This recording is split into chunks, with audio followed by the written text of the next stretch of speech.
Hey everybody, what's up? Mike here. I know you haven't heard from me for a while. I've been pretty busy with life, but I've got some things coming down the pipeline soon for next month, so watch the space. But today I've got something really special for you. I've got a special treat. So, about, a month or two ago, I did an interview with a fellow called Mako Funasaka. Mako runs the Talkin Blues podcast. He's interviewed a whole bunch of famous musicians, famous blues musicians from the blues community. Names some of you might recognize, like Jason Ricci, Toronzo Cannon, folks like that. And he's a really great guy. And I got to talk to him about my life growing up and my journey as a musician. So if any of you've kind of ever wondered, like, where I got to where I am today and, like, what my life as a professional guitarist and blues musician looks like, this interview is the one for you. So sit back, relax, and enjoy. And I just want to say thanks to Mako for having me. Hopefully we get to do it again sometime soon. And yeah, and so before we get started, please, if you're new to my channel, hit the subscribe button below. Ring the bell to get notified when I post a new video, a choo-choo as I like to call it. Give the video a thumbs up, a like, and leave a comment. And please, please, please, please, please subscribe to Mako's channel. I will link to it in the description and the comments below. Mako, in addition to interviewing a whole bunch of famous blues musicians, has also interviewed a whole bunch of famous rock musicians and rock guitarists.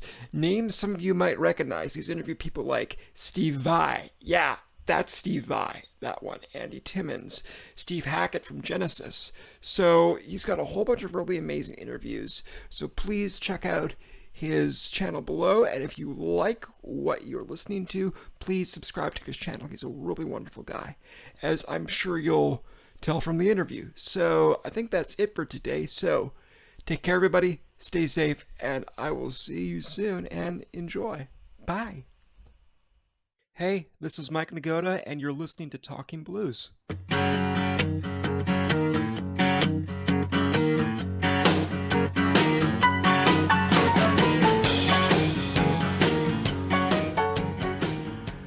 Nagoda, what nationality is Nagoda? So, we don't know. My dad's side of the family is like Central European, so Polish Ukrainian. Okay. But my grandfather, my dad's father, we're not sure where he's from. We know that he moved to like Poland to marry my babcia, my grandmother. But we're not really sure where he's from. He might be from Croatia. He seems to have cousins in Croatia. But so it might be a Croatian last name. It might be a Polish last name. It might be a Ukrainian name. We're not really too sure. It's just kind of Eastern Central European within that region of the world. Okay, because when I looked it up, it also mentioned Middle Eastern as a possibility. And it almost, in some ways, it almost sounds Japanese as well. So I was curious. Everybody thinks I'm Japanese, and I am not. Everybody always assumes that. They go, "Oh, are you Japanese?" And I go, "No, I am not Japanese. I am far from Japanese." Well, it does sound like a Japanese name. So, Mike, tell me about your musical journey.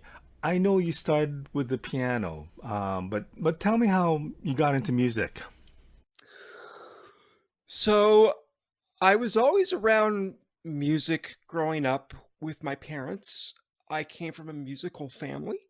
My mom and my dad led the choir at our local Catholic church, and they're still leading that choir to this day. They haven't stopped. And so I was around mostly church music, sacred music, for a very long time. And it was either that or classical music. I was not exposed to secular music until I was about 12 years old, 12 or 13. Very different from most kids. But how I got into playing music is my mom got me started on piano lessons. I guess because she wanted to prove the doctors wrong because they told her that I would never play a musical instrument because I have cerebral palsy. And so I guess she thought, well, I'll show them. And so she signed me up for piano lessons when I was 6, and I struggled and I struggled and I struggled, and I went through a very wonderful, patient teacher, wonderful woman by the name of Maureen Hickey, who taught me for years and years and years. And I can't remember what level we got up to. I think maybe grade 1 or 2 of the Royal Conservatory of Music, and I did. Then I switched to another teacher, Linda Fennell, and she taught me until I got all the way up to grade 8 in the RCM, and Wow. that's where I stopped. So I did classical piano for over 20 years. So, can I ask you, and forgive me for being ignorant, but tell me how your cerebral palsy, how it affects you. Sure. Um, it so for people who don't know, cerebral palsy is a uh, neurological disability. What happens is when you are born for some reason or another, and it usually happens with premature pregnancy. I was born 6 months premature. I was tiny. I was like smaller than the palm of your hand when I was Six born. months premature? Yeah, Wow. I almost died several times apparently, but I'm still here and kicking. So, but yeah, I was a fighter and a shit disturber from day one. But so yeah, so cerebral palsy. What happens is when you're born, there's a moment where, for whatever reason, there's lack of oxygen to your brain, and that causes brain damage. Um, and so it ends up affecting. There's a range of disability. So there's people who are less disabled, and there are people who are way more disabled. When I was born, I was extremely disabled. I couldn't walk. I couldn't crawl. How I got around for the first 5.5 years of my life was I scooched along on my belly because I couldn't even crawl. And then when I was 5.5, I was a candidate for an experimental surgery at the time, and it's now become the gold standard for kids with CP. My type of cerebral palsy is called spastic diplegia, and so certain types of CP will affect one side or more over the other. So some people have it more on their left side of their body, some people have it more on the right side of their body. I have it all over, and my whole body is spastic and very, very, very, very tight. All the muscles in my hands. So when I was 5.5, I had an experimental surgery called a selective dorsal rhizotomy. And essentially, they went in and they snipped the nerves in my lower back to release some of the spasticity and tension in my body. And they didn't expect me to walk. And 5 weeks later, I was walking. And the doctors were like, they were fucking shocked. They were just so they were so utterly shocked with that, Okay, and they so weren't expecting it. now do you remember this? Like 5 is a long time ago. So do you Yeah. have recollection of Yep. one the surgery and then the fact that you weren't able to walk and then you were able to walk? Yeah. Yeah. I have very vivid memories of going into the surgery. I remember during the surgery I had a nightmare about like a billy goat kicking me off a mountain, and then I woke up on the operating table. They're just like, kids have weird dreams. And then the 5 weeks later, I remember taking my first steps very, very vividly. So I was at my grandfather's house, and he said to me, boy, get over here, come over here. And I said, I don't know, I can. And he says, oh, I think you can. And my grandfather was like, he was like an army sergeant who fought in the Second World War. Like he never made it over to Europe, but like he basically he got hurt in a training accident where like he rolled down a cliff in a tank and survived in Jeez. like in like Newfoundland, and he got it with like a couple of scratches in the hospital, and like my grandmother was pissed at him and was like, "Don't do that to me again." But he was like this very stern, very like authoritarian, tough old man, and he's like, "Get over here." And I turned to my mom and I said, "How do I do this? Like, how do I walk?" She's like, "Move your right foot and then your left." And I said, "How do I do that?" Because I didn't know how to do that. So she had to show me. And I took one step and then another. And then before I knew it, I was across the other side of the room with my grandfather. And then I walked, and he says, "Okay, and walk back." And I walked all the way back. Wow. So at that point, do you know, because I don't know how much exposure you would have had to other kids at that point, but did you know that you were different, that you couldn't walk, or did you know that, like, how were you feeling about things?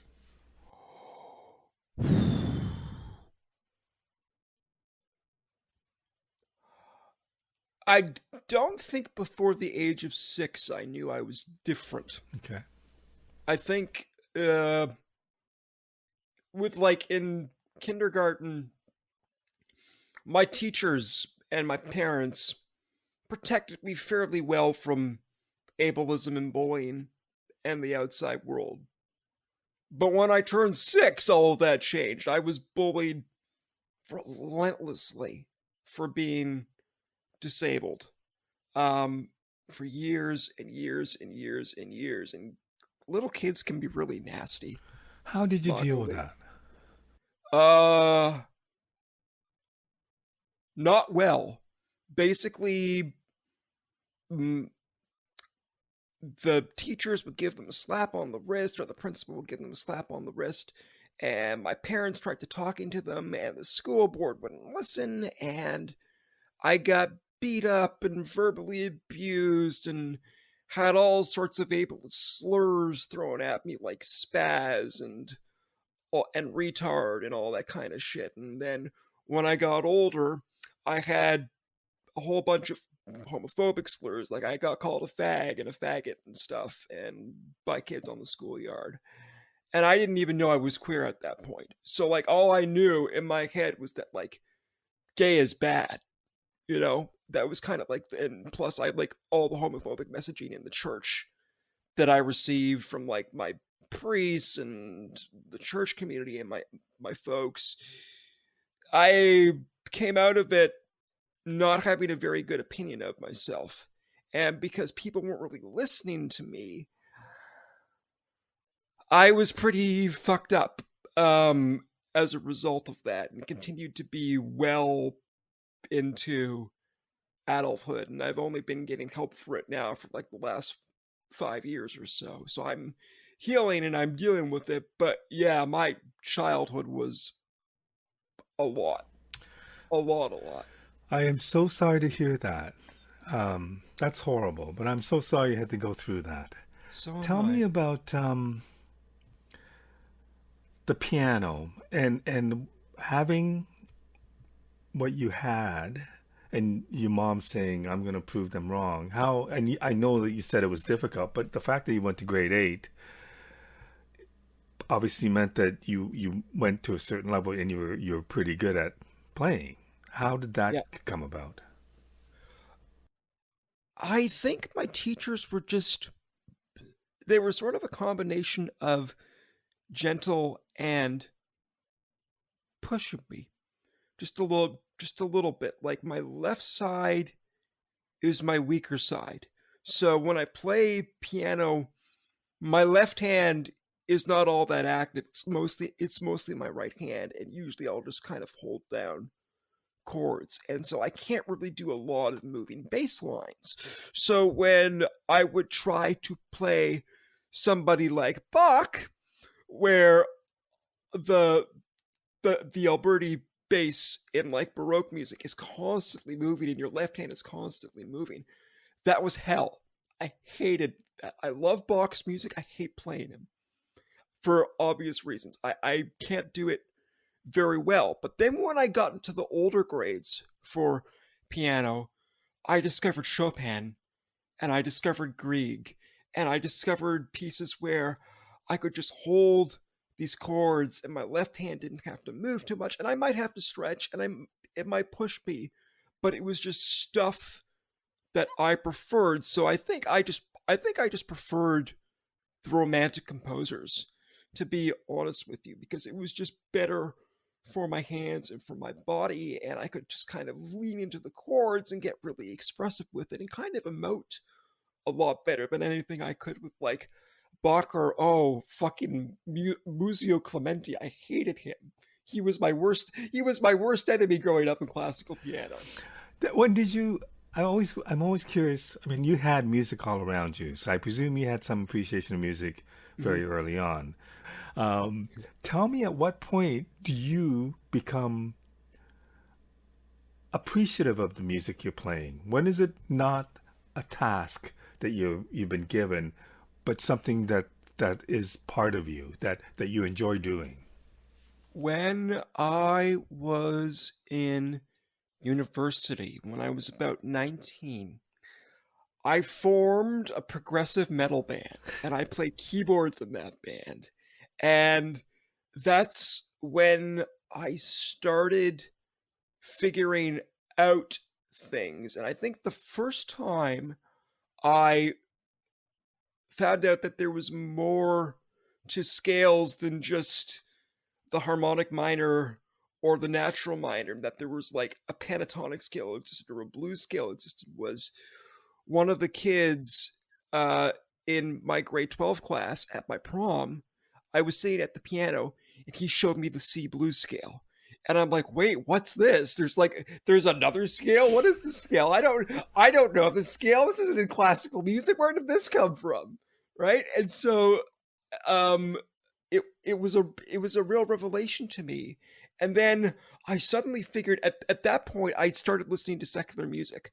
So the very first secular music I was exposed to were like the only two cassettes my dad had in the car that weren't religious were The Grand Illusion by Styx and Songs from the Wood by Jethro Tull. Wow.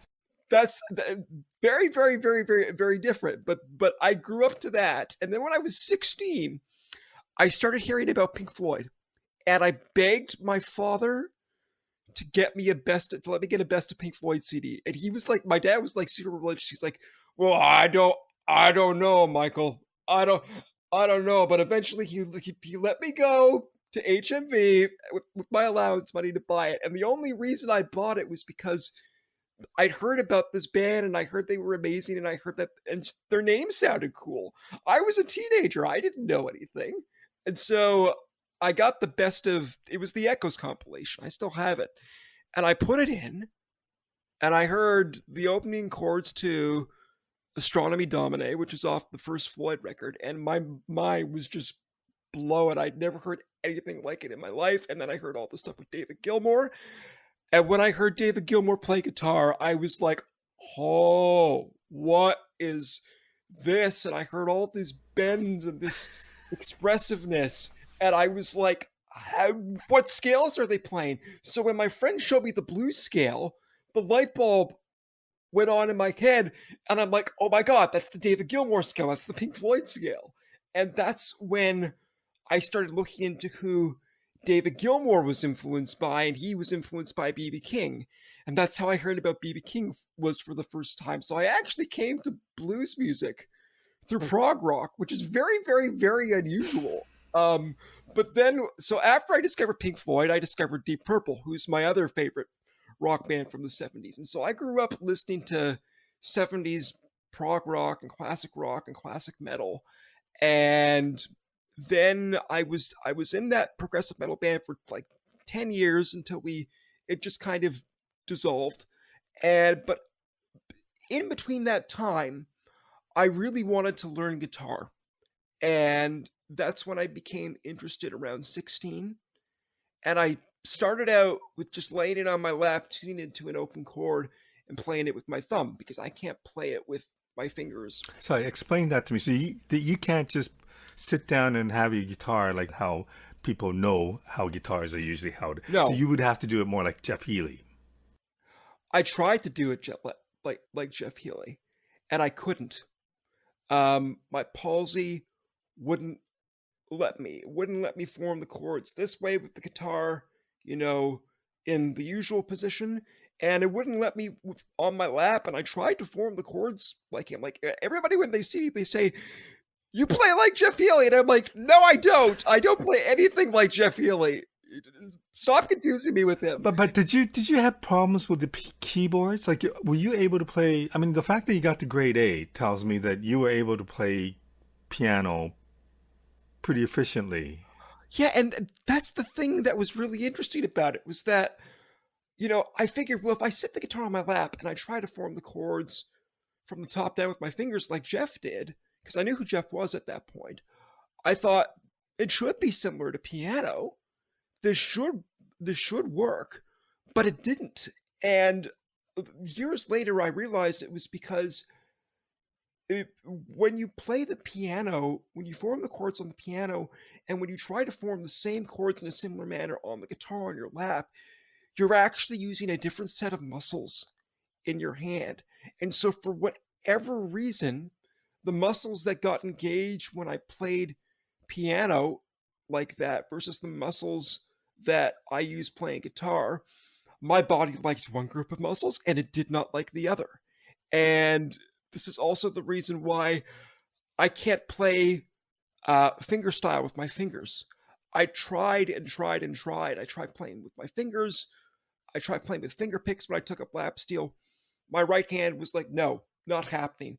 And so I took up and started playing guitar with a flat pick. And I thought this is how lap steel players, slide players, everybody plays with a flat pick, right? And then it was only years later, but I learned, oh no, that's very unorthodox. You're not supposed to do that. What are you doing? And that it's actually very frowned upon within the lap steel um, community and the pedal steel community. And so, yeah, when I started playing guitar, I just tried to play with my thumb, barring it across on the open tuning after failing to play like Jeff Healey. And that only got me so far. And then I started taking lessons with a fellow great bluesman out of Hamilton by the name of Frank Cosentino, who I'm pretty sure you've probably heard of. Sure. And Frank taught me my blues rudiments on guitar for about 6 or 7 years. And then for about a year, we tried with the thumb, and it wasn't working. And then one day he's like, "What about a slide? What about lap steel?" And I'm like, what's that? What's that? I don't know what that is." And he showed me pictures and he, explained what it was. And I was working at a TV station for a summer job in the editing room. And so I had this money from my job, and it was right close to where all the pawn shops were on Church Street in Toronto. And so I walked into McTamney's one day, and there was this old Gibson lap steel hanging on the wall, and it was made out of the old Carina wood that they used to make the old Flying V's out of. It was like from the early 60s. And I saw this thing in my jaw, just like, it was just like it was like the thing was like shining light, and it was like it was calling my name. But had you listened to, did you have lap steel musicians that you followed by that time or not? Yeah. Yes, so like the first huge, big, major influence on me on slide was Robert Randolph. And he is a large reason why my sound is the way it is. Like, I don't really play like a traditional lap steel player in that, like, I did not want to play country, even though I was expected to. I'm like, no, I'm not doing that. That doesn't interest me. But when I heard Robert Randolph and I heard this very overdriven pedal steel, and he had all this influence from rock music and blues, and he had that really wild, wide vibrato in his playing, I'm like, what is that? I need to steal that. And that's where I stole my vibrato from, was was Robert Randolph, and just like my approach and my sound. Okay, so I need to go back a little bit. A couple of things Yep. that I have to ask. Why Grand Illusion and Songs of the Wood? Any idea why those two cassettes would have been in your dad's car? According to my father, and I'm an atheist now, so don't ask me to understand the religious logic, because I don't. But it's But connected to religion. yes, it does. So according to my father, he he became a born again Christian in his early adulthood, and he threw out most of his secular music. So because he thought those were of the devil, and then he kept those two cassettes. I think because he said that he felt that they had a quote unquote positive message, and so he felt that like he could keep them because they weren't satanic or something. And this is what he explained to me when I asked him about it. Like, we used to take car rides up to our property in the summer that like my grandfather owned when he was still with us, and where I used to go camping every summer. And so my dad and I would take these long trips up, and we'd always used to listen to either Songs from the Wood or Styx or like very bad Christian rock bands. And so I was like exposed to rock music through very bad like Christian music before I was ever exposed to secular music. Okay, the other question is about when you were in that progressive rock band playing, I presume, Deep Purple or Pink Floyd or whatever. How difficult was that for you? Like, how difficult was that to execute being a progressive rock keyboardist? I was actually pretty decent um, at it, and we weren't covering anything. We actually wrote our own stuff, and we were a a mishmash of various influences. I was coming from blues and prog rock. Our bass player was coming from punk. Our various guitar players were coming from either like grunge or metal, and our drummer had like a rock and a jazz background. So it was just this very wide pistache of influences. And everybody who heard us said, "You don't sound like anybody else. You guys just sound like you guys," which is like the biggest compliment anybody could ever give For us. sure. We weren't very, I don't think we were great.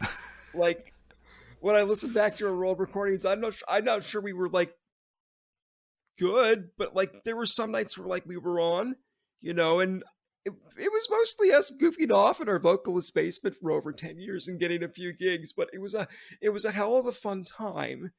And for me, it was that point where it's like I was trying to get away from classical music and kind of find my own voice as a musician. I think that's where it started. And it's like, even though I was very much like trying to sound like, say, John Lord from Deep Purple or Rick Wright from Pink Floyd, I was still trying to find my voice. So I was experimenting with Hammonds and synthesizers and all sorts of weird sounds. So I was like a kid in a candy shop.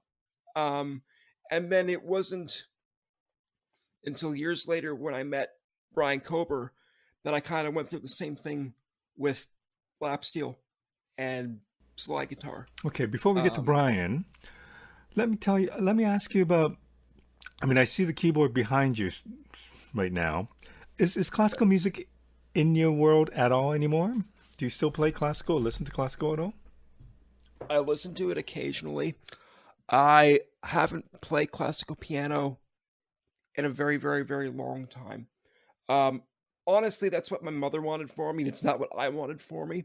But I will say that I appreciated it, all the lessons, because it taught me discipline more than anything else, and just basically stick with something. And I actually regret actually not finishing the RCM and getting my ARCT degree at the end. So someday, at some point, I want to go back and finish what I started, and I also want to finish all of the theory programs. I actually the theory courses that I took at the RCM, the grade 1 and 2 rudiments, that was the big game changer for me because I took the piano theory and the classical theory. That's how I was able to transfer over to the guitar, because I was starting to use all my theoretical knowledge of like, okay, well, what builds the chord? What builds the functional harmony for a minor chord or a minor sevenths? So when I started taking up double slide and figuring that out, my classical piano, all the years of piano lessons actually came in useful. And it became a much easier transition than how it might have gone if I hadn't had all that. So I think it was there in my life for a purpose, to Okay, be honest. so Frank says, well, you're not really, I'm not sure if he's saying you're not really getting this, but he says, try the slide. You go on to the steel pedal guitar, but then one day you meet Brian Colber. Tell me Yeah. about what, tell me a little bit about Brian. I got a chance to see him a couple times, and I know he played a very unique style. But tell me about that day that you went to see him and what it did for you.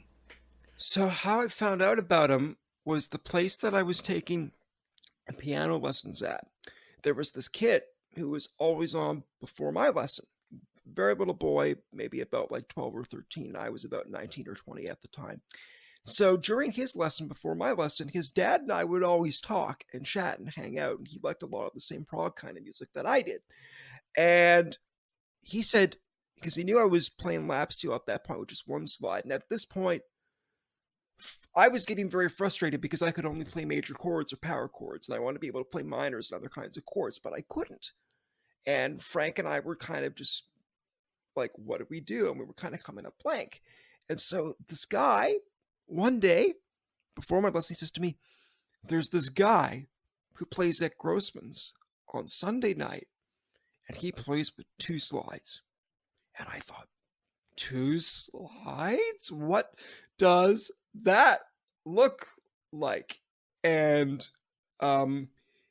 he next week he came back and he actually had a slide made for me out of a shotgun barrel. I've still got it, and it only covers one string. And so when I heard about double slide, I thought one went on one hand and one went on the other, and I thought Brian was doing like a tapping thing, like Eddie Van Halen, Right. and I was completely wrong. And so I begged my dad to take me to Grossman's when I was 19 on a Sunday night.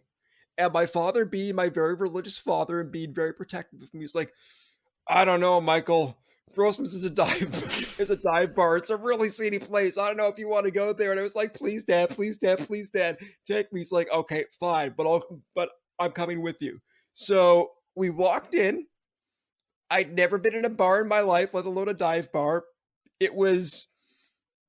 I was terrified. I was very green. I was 19. It was super sketchy. I'm like, what is this place? What is this place? And then I sat down. We got there before Brian and his band, the Nationals, set up. And I still cannot, words can't describe how amazing it was to see Brian play for the first time. So the first thing I'll say was I was completely wrong about my conception of double slide guitar, because what was really going on was Brian had a modified steel bar, the kind that the lap steel players or the pedal steel players will hold in their hands, but he had a modified version where you've got a tube slide welded onto it so you can actually stick it on your middle finger. And then that leaves his thumb free. And his thumb is where he puts on the double slide, the secret weapon. So that thumb slide covers 3 extra strings. And I later found out that when I asked Brian what tuning he said, I'm in open E tuning. And I'm like, oh my God, that's the tuning I'm in. And so it was just a happy coincidence. And so when I watched him play, he was getting all the chords that I'd been trying to get for well over a year at this point. And are you like, when you're watching it, do you get it? Do you think, yeah, okay, this is the way it works. I can make it work. Like, does it come to you that quickly? My jaw dropped, and at some point during that night, I said to myself, that's exactly what I want to do for the rest of my life. It changed. It was a game changer. It changed everything because I'd wanted to play electric guitar since I was a teenager, since I was 13, 14, you know. Um, yeah, even though I didn't really know what blues music was, when I heard the Styx record or the Jethro Tull record, I just loved the sound Right. of the electric guitar. I'm like, I want to play that. I don't want to play piano. I want to play that. And when I saw Brian play, it was like, oh my God, that's it. That's it. That's how I do this. And my jaw must have been on the floor the whole night. And then Brian finished his set. I came up to him. I told him I played lap steel. He got so excited. He got really, really, really, really, really, really excited. Because they hardly ever, I guess he hardly ever got lap steel players at the jam. So he got me up on stage with the Nationals, and all I could play in was E at the time because that's what my guitar was tuned to. And he's like, can you play an A? And I'm like, no, I can't do A. I can only do E. So I think we did like Sweet Home Chicago. We tried to do Rocky Mountain Way by Joe Walsh, but as I soon found out, Brian hates the Eagles. So he stopped the song halfway through and said, okay, that's enough of that. Even though I love Joe Walsh, admittedly, that's the one area where I think Brian and I had a bit of a different taste in music. And I think we did like Sky is Crying by Elmore James was the last one, but we did it in E instead of A. And then afterwards he's like, you see, Mike, this is what the double slide allows you to do because you can play in any key you want. And you don't need to retune. You don't need to have like 5 or 6 freaking lap steels that you carry around, which is very impractical for gigs and stuff. And you don't have to do how most like lap steel players will get their minor chords is they'll slant the bar, right? So that it's on a diagonal or an angle, like backwards or forwards. And I tried doing that. And my palsy said, no, you don't. That's not happening. We're not going there. And so I couldn't. And this was the big, big, big, big game changer. And so eventually, after about doing traditional lap steel for about a year, the guitar player who I just invited into my metal band happened to be a welder. That's what he did for his day job. I told him about Brian. He came with me. He came down to Grossman's. He met Brian. He told Brian, and Brian was looking at getting an extra set of slides made for himself anyways. So as a thank you for letting him join my band, my friend Andrew made me my pair of slides, and he worked with Brian. Brian showed him how they were constructed. We fitted them to my hands, and I remember we were in his garage at like midnight one night, and he was just welding away, and it was very unsafe and just like sparks flying everywhere, but it was just kind of like, very DIY. And so as a result, I know people can't see this because they're listening to audio, but this was the result. Wow. As you can see here. And so that's how that got made. And then Brian found my thumb slide from like a piece of pipe he found on a train track, because sometimes he would go out to train tracks to find weird pieces of metal that would make really good slides. Brian was kind of odd like that, like he was a bit of a country boy. So he would just go out and just do shit like that. And it was like the perfect thumb slide. And that's how my slides got made. And I think before that, I would like try to construct a pair myself using like a brass slide and like a really heavy piece of chrome brass, which didn't work out very well. But I remember the first time I came up on stage to Grossman's at the Jam with the 2 slides, and Brian got shocked. And then Paul McNamara, Brian's bass player, turns, sees me with the 2 slides, and he goes, "Whoa!" And then Bill Hedifine, who was on the drum, says, "You're seeing double." and so I finally got up the courage to go up there with the double slides after kind of just working it out by trial and error with Frank, how to get the minor chords. And then that was about after I'd been with Frank for about 6 or 7 years. So that was the point where Frank said, "I think we've taken it as far as we can take it. And I think you need to take lessons with Brian."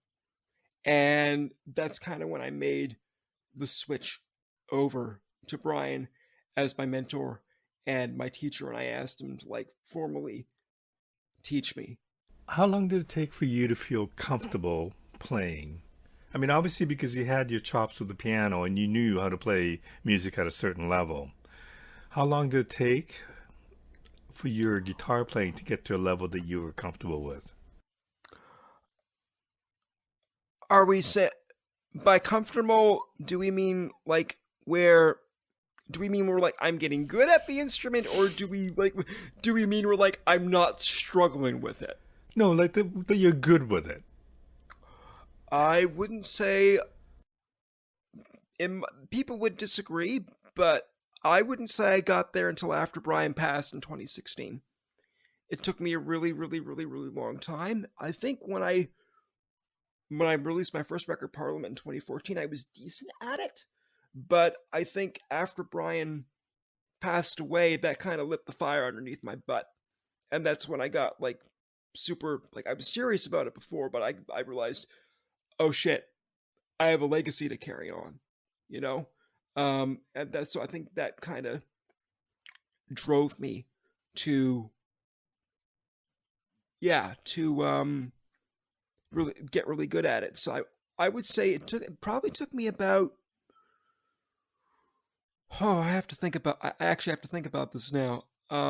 Maybe 12 years, 13 years. Okay, so getting good and competent at the guitar to do what you hope to do, that I guess I would think that you have an idea in your head and you want to execute it, is one thing. But then the other thing is actually writing your own songs, Yeah. which you have done for your albums. Now, tell me about that transition. Was writing songs an easy thing for you?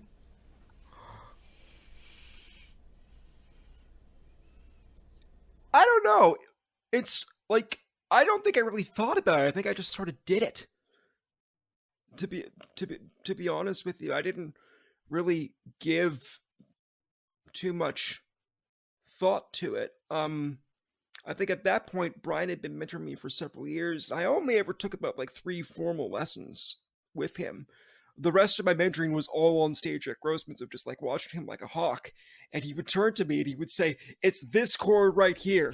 And he'd show me, and I'd have 1 second to get it. And if I didn't get it, too bad. And so it was really the school of hard knocks. And like I remember he would run me through the shittiest transistor amp, this horrible tinny little amp, and everybody sounded like crap through it, but he'd run it through me on purpose so I couldn't hide behind distortion or overdrive or pedals, because Brian famously hated pedals, and he would frown on me every time I brought out a tube screamer or something like that.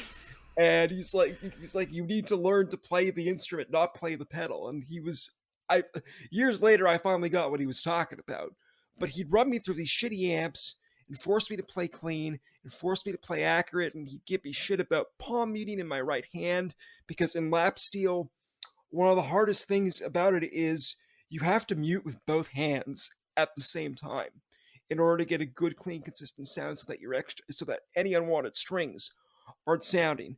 And for somebody who has palsy, that's really tough. Like my right hand has so many spasms all the time, it's constantly bouncing up and down. So to keep it like down like an anchor on the strings, I still struggle with it every day. But Brian really, he worked me. He really, really, really, really, really worked me. And then at some point when I got halfway decent at it, I was playing a computer game called Fallout 3, which is about a post-apocalyptic United States. And at some point I thought, nobody's ever done post-apocalyptic Canada before. I should write an album about that. I should write a blues rock opera about that. And I'll make my first record, and it'll sell millions and it'll be great. And of course, it barely sold anything. But like, because, you're young and you're full of piss and vinegar and you have all these wild aspirations and you have no concept of reality when you're in your 20s. You think you're like on top of the world, right? And so I just like, I had enough confidence. It's like, I've got the theory training. I'm decent at guitar. I'm pretty good at piano.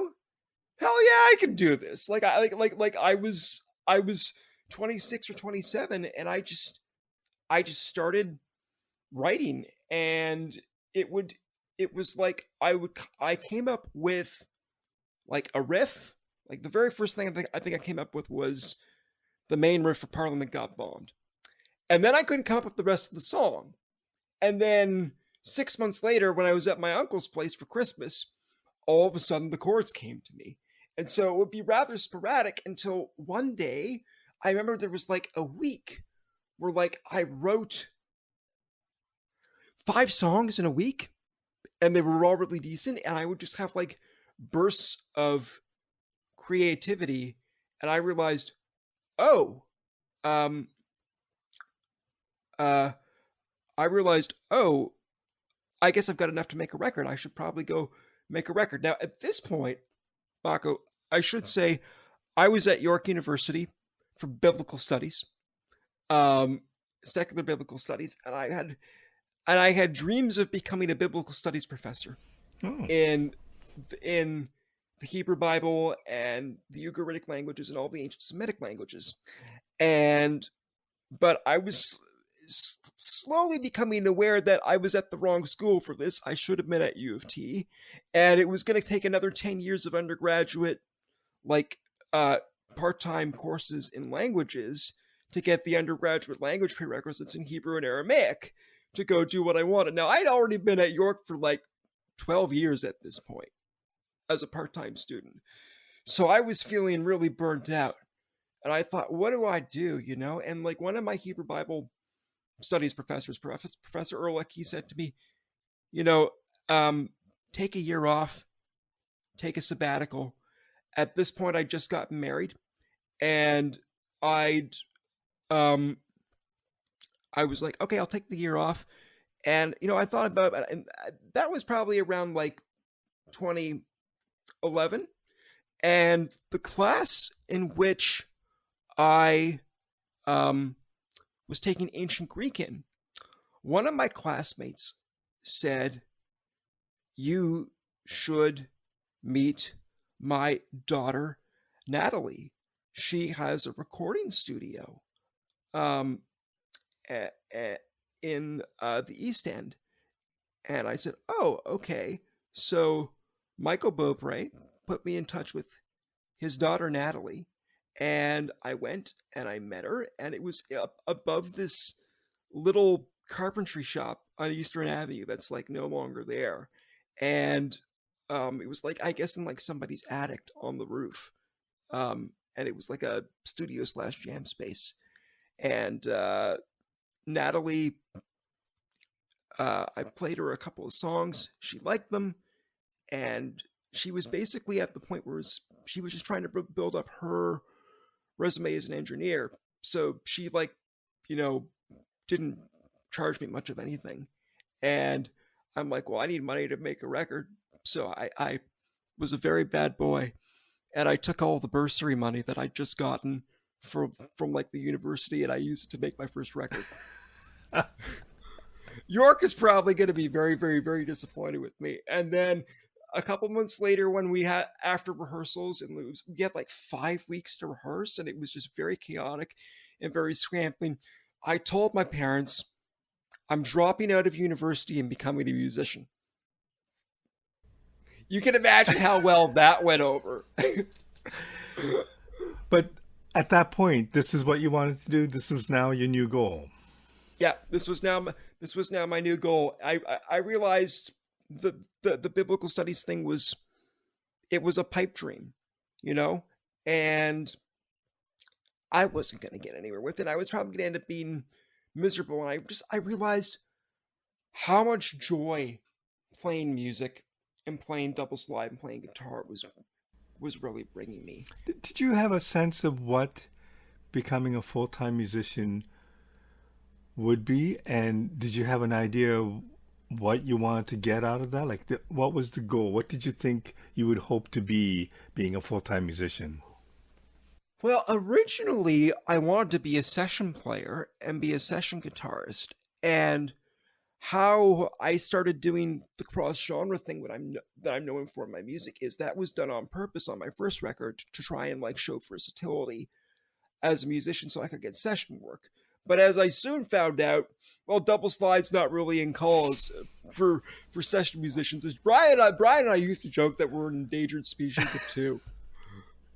Now one. But uh, yeah. So to answer your first question, I had no fucking clue what being a full time professional musician meant. I was so naive. I thought I was going to tour everywhere and sell out stadiums. Again, like delusions of grandeur that we get in our 20s. Okay, so once you realize that you're not selling hundreds of thousands of units of your Parliament album, that you're not getting stadium gigs, what does that do to you? What when you had these dreams and it doesn't happen, what are you thinking? I'm disappointed. And at the same time, I'm really happy doing what I'm doing. Like at that point, I was a subway musician with the TTC, so I was going out every day to busk, and that busking, along with playing with Brian every Sunday, that really honed my craft. When you just play alone in a subway with just yourself and a resonator, and with a resonator you can't really palm mute, so it's very honest. Like I've got a National steel guitar, and it's very honest with me. It lets me know when I'm messing up. Same with the Telecaster. That's also a reason why I play a Telecaster, is because Tellies are honest and they won't bullshit with you. And so that really helped me build my chops. But at some point, I realized, you know what? I'm really enjoying this. I'm making people happy. I'm doing what I love. I'm sure that if I keep going with this, maybe I won't sell out stadiums, but I'm pretty sure that like I can get a career in music doing what I love, being happy with it. And I'd much rather be doing this than working a 9 to 5 in an office somewhere every day and, doing like soulless work. I did that 1 year for a summer job and I hated it. Never again. Never, ever, ever again. Okay, so then you say, I'm going to record another album. It takes you 7 years, is that correct? 7 bloody fucking years. 7 years Yeah. because why? Well, it's because I had some money and then I had enough money to do 4 days, and I'd met my producer, Chris Burkett, after he saw me play it at Blue Dogs on King Street, which is no longer there with my band. We warmed up with BB King, and he was like, let's make a record together. He was so impressed with my double slide technique. He'd never seen anything like it. And he's like, let's make a record together. So I'm like, sure. So I got enough money together to record about 4 days with the bed tracks in the studio. And then I ran out of money. And then I realized, oh shit, I need to apply for grants. But I didn't know how to write grants. And it took me 4 years to get my first grant.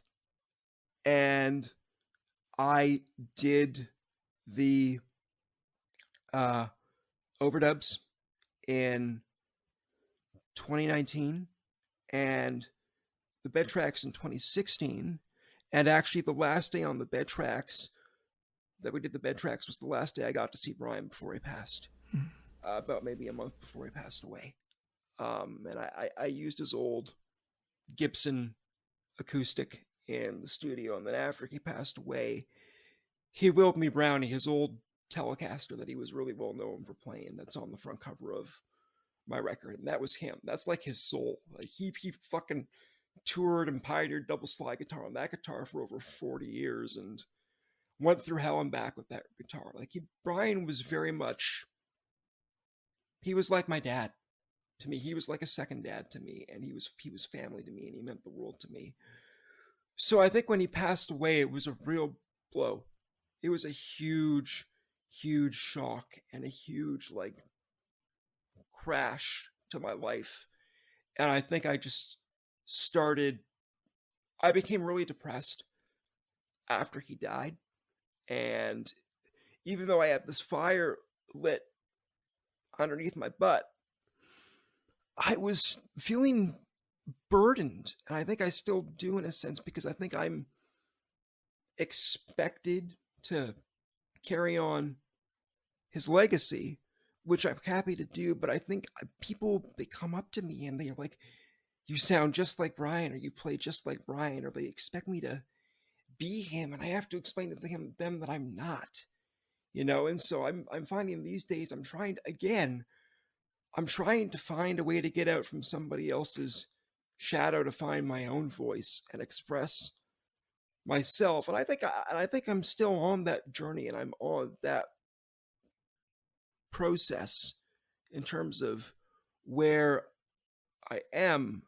And I think the one thing that I know about myself in making music is that I never do anything anybody expects. I always do something very unexpected and something very untraditional. And even if I do traditional blues music, I'll do queer blues music and put my own twist on it and just do something wildly unorthodox because that's just me. And I think I really took that spirit from Brian, where he just carved his own path and he did it his own way, and he was his own person. And he told me so many times, he's like, I'm so glad that you don't sound like me, because the last thing I want is for you to be a clone of me. I want you to sound like you. I like that you're different from me. And so that really meant the world to me, and that really encouraged me. And so I think when I kind of feel like I get stuck in his shadow a little bit from other people's expectations, I remember what he said to me, and I kind of like, nah, this is other people's, problems. I got to let them go and go do my own thing, wherever that is, and wherever my heart takes me. And I'm pretty sure no matter what I do, wherever Brian is, he's proud of me, you know? Well, then you also think, I mean, just the fact that you are carrying on his tradition, and obviously you're going to sound like you more than you're going to sound like him. But the fact that people are reminded of him because of you, I think speaks volumes. Do you know what I mean? Yeah. Yeah, it I does. mean, what It what does. an amazing tribute that your playing gives to people if they are reminded of Brian, because nobody else played like Brian, and you're probably the only other person who plays like Brian. So, but I can understand how you would feel that way. Yeah, it's I think it's part of the grieving process, which I'm still going through 5 years on Hmm. after losing him. He was just an enormous influence in my life. Like, never did I think when I started playing guitar that I would get to take on somebody else's musical legacy and carry on a completely new, not just a new style of playing, but Brian invented a new instrument. Like, that's the thing that a lot of people don't realize. It was what he did was so revolutionary, because before him, the lap steel was in the back of the band, the slide guitar was in the back of the band. It was an instrument that maybe occasionally did some fills and stuff, but it never really got the spotlight. Never really, you know, was anything you could be a front man with, or a front person with, I should say. And Brian changed all of that. He blew the doors wide open. And he didn't know what he was doing. He didn't have a background in music theory. Like, when he met me, I would give him lessons on music theory. Like, he would ask me the difference between an augmented and a diminished chord. And I've still got recordings from my very first lesson with him where we're fighting over what constitutes a diminished versus an augmented chord. And I'm actually teaching him, and it's really funny to me to listen to that recording now, looking back on it. But uh like, he didn't have the theory. So he figured all that stuff, trial and error. He might not have known what the chords were called or what he was doing theoretically, but he knew the instrument. And like when I think about it, and I just think about the intricacies of like the only reason I've been able to get as far on double slide with it as I have is because of my theory background. So like I know what builds the chord and what's going to connect the chords. Like I've started doing voice lead and stuff, and all those piano lessons are coming in very, very useful. But Brian had none of that. So he was in a much more tougher and difficult position than I'm in. Like I have the advantage of learning from him and watching him and seeing the shapes with the slides. He had no one to watch. He had no one to learn from or mentor him. He had to figure it out all by himself. And that blows my mind every time I think about it. He was an absolute genius. For sure. Really, really and truly. Mike, I'm going to have to wrap this up, but I want to say what a pleasure it was to talk to you and meet you. I know that in 2020 you won the TBS talent contest. Yep. Your new album, Outside the Box, just came out. Tell me, my last question to you is, now a few years older, a few years more wiser, what are your goals at this point?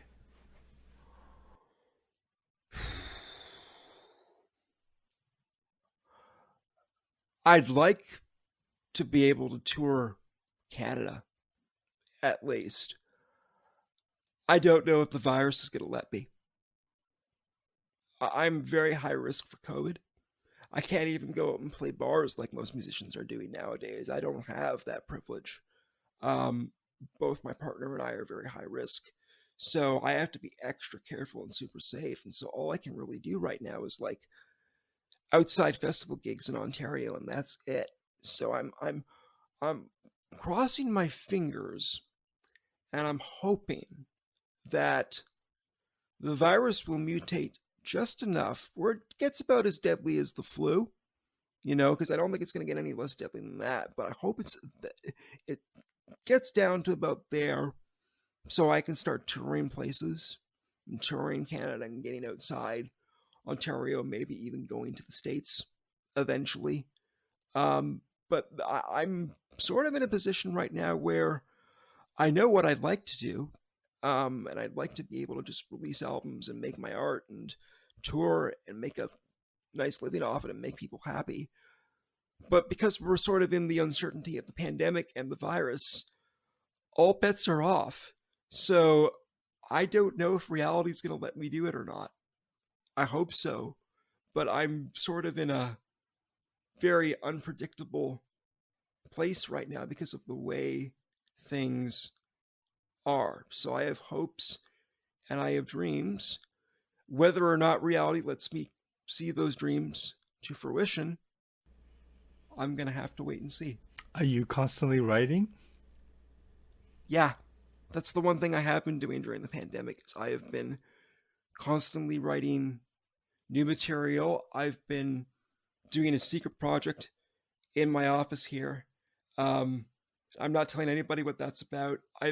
All I'll say is that I've been learning how to record and produce, and I've been renting microphones and figuring out how to record my amp and basically how to mix and stuff.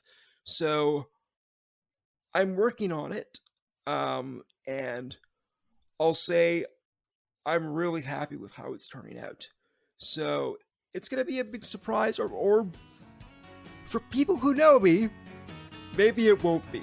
And I'll leave it at that. I'll leave it at that. I don't want to say too much more. Mike, thank you so much for doing this. It's a real pleasure meeting you. You're an impressive person, and I hope that one day our paths will cross, not in the too distant future. Yeah, Mako, this was an absolute, real pleasure, and really thank you for having me on. When I saw all the people you interviewed, I was like, what's he want to talk to me for? He's interviewed Steve fucking Vai. Like I only have my second record out. What is this? So I was thrilled, and this has been an absolute pleasure. So hopefully when my next record comes out, or like after that, or whatever, we cross paths again and we talk again. I've really loved the last hour, so thank you so much. Thank you. You're welcome.